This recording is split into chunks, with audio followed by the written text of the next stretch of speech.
Henry the Green Engine has lived on the island of Sodor for many years. He wouldn't want to be anywhere else. He likes every part of it, from the fields filled with flowers to the white sandy beaches. But there is one place that Henry always enjoyed visiting more than any other. His driver knew this too. "Come on, Henry," he would sometimes say. "We've made good time today. We'll stop for a while by the forest." Henry loved it here. The forest was full of broad oaks and tall pines.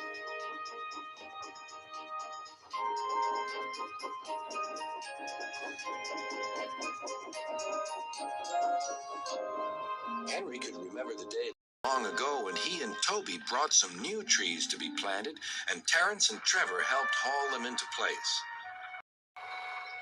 Now he could see the trees growing amongst the others on the hillside. Henry always felt better for being here. He couldn't really explain why, but his driver understood. "It's peaceful," he said to Henry. But one night, everything changed.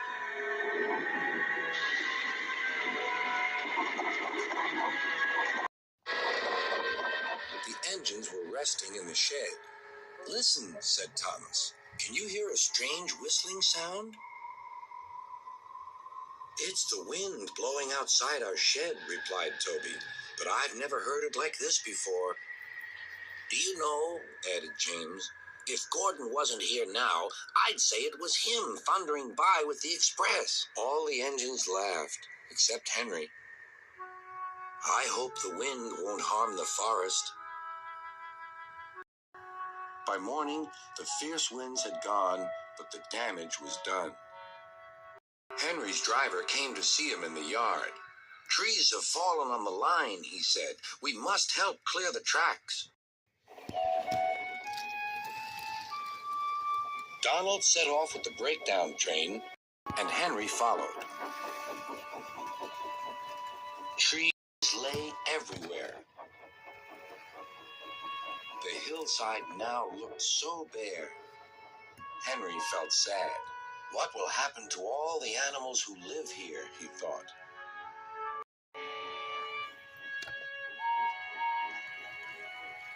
When Henry's flat cars were full of logs, he took them to the timber mill where they would be turned into furniture and other things. Henry was glad the wood was being put to good use, but he was still sorry to lose part of his forest. "Oh dear," sighed Toby to Thomas. "I wish there was something we could do to make things better again." "Yes, indeed," replied Thomas. "But what? We can't mend broken trees."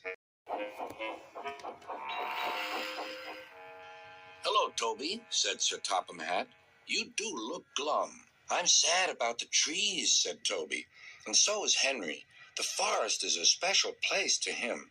Now some of it is gone." "We'll soon put that right," replied Sir Topham Hatt. "I have an important job for you, Toby. I would like you to take some freight cars to the forest."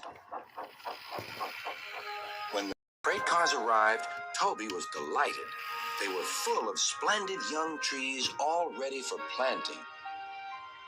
"This is the best job I've ever had," said Toby happily. When Henry returned, he was most surprised.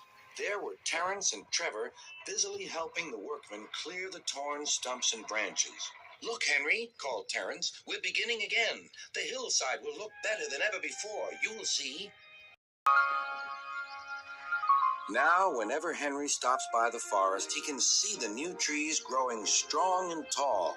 Sometimes everywhere is very quiet, and at other times Henry can hear leaves rustling or a bird's wing brushing the air. Often he can hear the distant sound of children laughing, and always he is happy here.